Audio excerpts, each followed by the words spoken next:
Bonjour, je m'appelle Enzo, j'ai 13 ans. Quand mon père va bricoler dans le garage, il met toujours le chauffage à fond alors qu'on a la fenêtre cassée.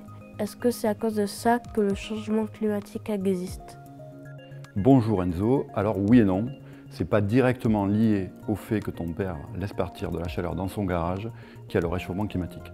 Par contre, ça symbolise très bien un problème, celui des passoires énergétiques, ces bâtiments mal isolés qui laissent partir de la chaleur. Du coup, ce qu'il faut faire, c'est mieux isoler les bâtiments de manière à limiter les dépenses énergétiques et donc limiter le changement climatique. Bonjour, je m'appelle Lola, j'ai 13 ans.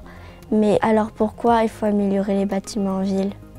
Alors déjà, il faut savoir que plus de 75% de la population française habite en ville. C'est beaucoup. Ça fait plus de 50 millions de personnes. Donc la ville, elle concentre les gens, les problèmes et les solutions liées au changement climatique. Pour bien comprendre ça, il faut commencer par caractériser deux effets. L'un est lié à l'été et l'autre à l'hiver. Alors commençons par l'hiver. En hiver, il fait froid, on sait que certains bâtiments sont mal isolés et quand on les chauffe, la chaleur s'en va et on dépense donc beaucoup d'énergie. Or, on sait que la cause du changement climatique, c'est la dépense énergétique et les gaz à effet de serre qui en découlent.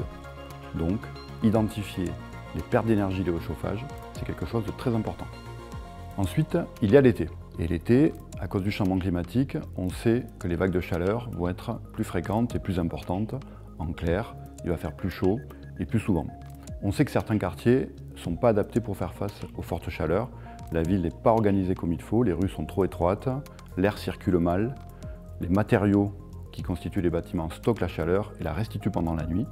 À cause de ça, la nuit, en ville, il fait plusieurs degrés de plus qu'à la campagne.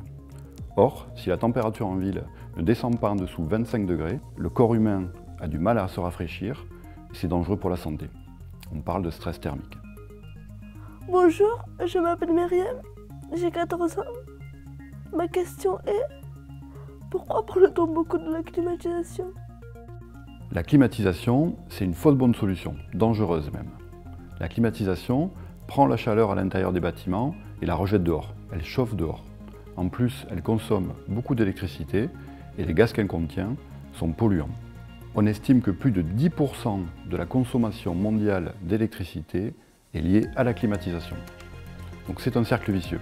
Plus il fait chaud, plus on climatise, plus on dépense d'énergie. Et plus on dépense d'énergie, plus il fait chaud. Il faut trouver d'autres solutions et c'est là que l'espace entre en jeu. Dans le cadre de l'Observatoire spatial du climat, l'ONERA, le Centre scientifique et technique du bâtiment, Météo France et bien sûr le CNES ont mis en place le projet ThermoCity pour répondre à ces problématiques. Grâce aux satellites français, européens et américains, les scientifiques utilisent les données spatiales pour caractériser l'organisation de la ville et mesurer la température depuis l'espace à l'échelle de quartiers ou de grands bâtiments. Ainsi, en hiver, on peut identifier sous forme de carte les grands bâtiments et les quartiers dans lesquels les pertes d'énergie liées au chauffage sont les plus importantes. Ça permet au pouvoir public de comprendre où se situent les problèmes, d'informer les propriétaires, de prioriser les actions, d'agir sur l'isolation. Tout le monde y gagne. Bonjour, je m'appelle Lario, j'ai 14 ans. Qu'est-ce qu'on peut faire en ville pour avoir moins chaud pendant les vagues de chaleur? Écoute Lario, pour l'été, les mesures satellites permettent de caractériser le phénomène d'îlot de chaleur urbain, donc d'identifier les points chauds dans la ville, là encore sous forme de carte. Beaucoup de solutions sont basées sur la végétation. Elle absorbe le flux solaire pour faire de la photosynthèse au lieu de le stocker sous forme de chaleur, comme le ferait le béton par exemple. Les solutions végétales en ville peuvent s'envisager à différentes échelles, mais le principe de base, c'est de revégétaliser. Prenons un exemple simple, si on refait un boulevard, on va privilégier l'implantation d'un alignement d'arbres au détriment d'une voie de circulation pour les voitures.